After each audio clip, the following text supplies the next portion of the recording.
এটা তৃণমূল কংগ্রেসের ব্যক্তিগত টাকা নয়, দিয়ে দিচ্ছে না। অঙ্গনওয়াড়ি কর্মী যারা, তাদের যে টাকা দেওয়া উচিত সরকারের, সেই টাকা তাদেরকে দিতে পারছে না। তারা বলছে যে আমরা যদি ক্ষমতায় না আসি তাহলে লক্ষ্মীর ভাণ্ডার বন্ধ হয়ে যাবে। এর চেয়ে বড় মিথ্যে কথা আর হয় না। কারণ লক্ষ্মীর ভাণ্ডারের টাকা যারা আমরা পাই তাদের হাতে আসে পশ্চিমবঙ্গের কোষাগার থেকে। এটা মমতা ব্যানার্জির ব্যক্তিগত টাকা নয়, এটা তৃণমূল কংগ্রেসের ব্যক্তিগত টাকা নয়, এটা অন্য কারোরই ব্যক্তিগত টাকা নয়। এই টাকাটা আসলে আপনার এবং আমার টাকা। আর এই যে স্কিম, এই স্কিম মমতা ব্যানার্জি নিজের মাথা থেকে বার করে চালু করেননি। এটা চালু করেছিলেন, চালুর কথা প্রথম বলেছিলেন আজ থেকে বহুদিন আগে একজন বাঙালি অর্থনীতিবিদ। তিনি যে মানুষের হাতে সরাসরি টাকা পৌঁছে যাওয়া দরকার। এইটা হচ্ছে একটা, লক্ষ্মীর ভাণ্ডার হচ্ছে একটা সমাজ কল্যাণমূলক প্রকল্প। অর্থাৎ মানুষের হাতে সরাসরি টাকা পৌঁছে গেলে কি হবে? মানুষ এই টাকাটা খরচ করবে। কিসে খরচ করবে? না জিনিসপত্র কেনাতেই খরচ করবে। সে খাবার হোক, পোশাক হোক, অন্য প্রসাধনী সামগ্রী হোক, যাই হোক, বা ওষুধ হোক। এই টাকাটা খরচ করলে এই টাকার আবার বিরাট অংশ কোষাগারে ফেরত আসবে। অর্থাৎ টাকাটা সার্কুলেট হতে থাকবে।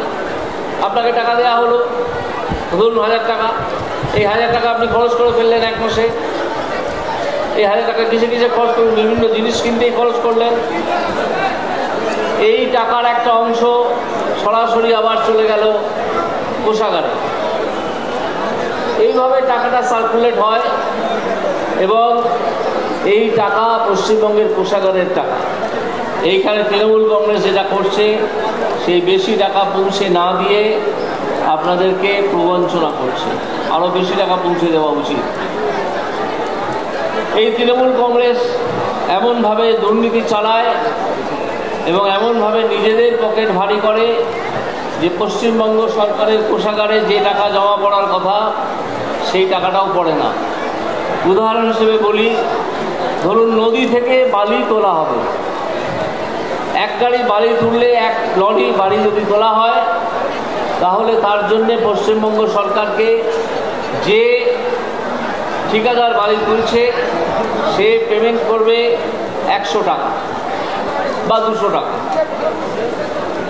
এরকম হাজার হাজার ট্রাক বা হাজার হাজার লরি বালি সারা পশ্চিমবঙ্গের বিভিন্ন নদী থেকে বেআইনিভাবে তোলা হয়। যেখানে বালি তোলার কথাই না, সেখান থেকেও হয়।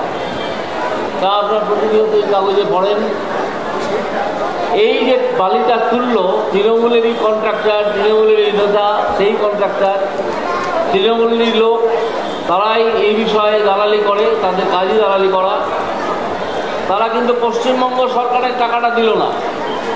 তারা বালির লরি সেখান থেকে বার করে নিয়ে নিজেদের গুন্ডামির জোরে বার করে নিয়ে চলে যায় এবং প্রশাসনের এবং পুলিশের একটা অংশ তাদের সঙ্গে জড়িত। তারা কিছু কিছু টাকা প্রশাসনের কিছু অফিসার, পুলিশের কিছু লোকজন তাদের মধ্যে ছড়ায়। কিন্তু যে টাকা পশ্চিমবঙ্গের কোষাগারে আসার কথা ছিল, সেই টাকাটা আর পশ্চিমবঙ্গের কোষাগারে আসে না। ফলে কোষাগার ক্রমাগত দুর্বল হতে থাকে। এই দুর্বলতার লক্ষণ কিসে ফুটে ওঠে জানেন? এই দুর্বলতার লক্ষণ হিসেবে আমি আপনাদেরকে বলছি, প্রথম হচ্ছে সরকারি কর্মচারীদের সম্পূর্ণ ডিএ দেওয়া যায় না। পশ্চিমবঙ্গ সরকার আর দিতে পারছে না। বহুদিন ধরে সেই মামলা ঝুলিয়ে ঝুলিয়ে ঝুলিয়ে ঝুলিয়ে প্রায় 4 বছর 5 বছর এটা চালাচ্ছে। ডিএ দিচ্ছে না। অঙ্গনওয়াড়ি কর্মী যারা, তাদের যে টাকা দেওয়া উচিত সরকারের, সেই টাকা তাদেরকে দিতে পারছে না।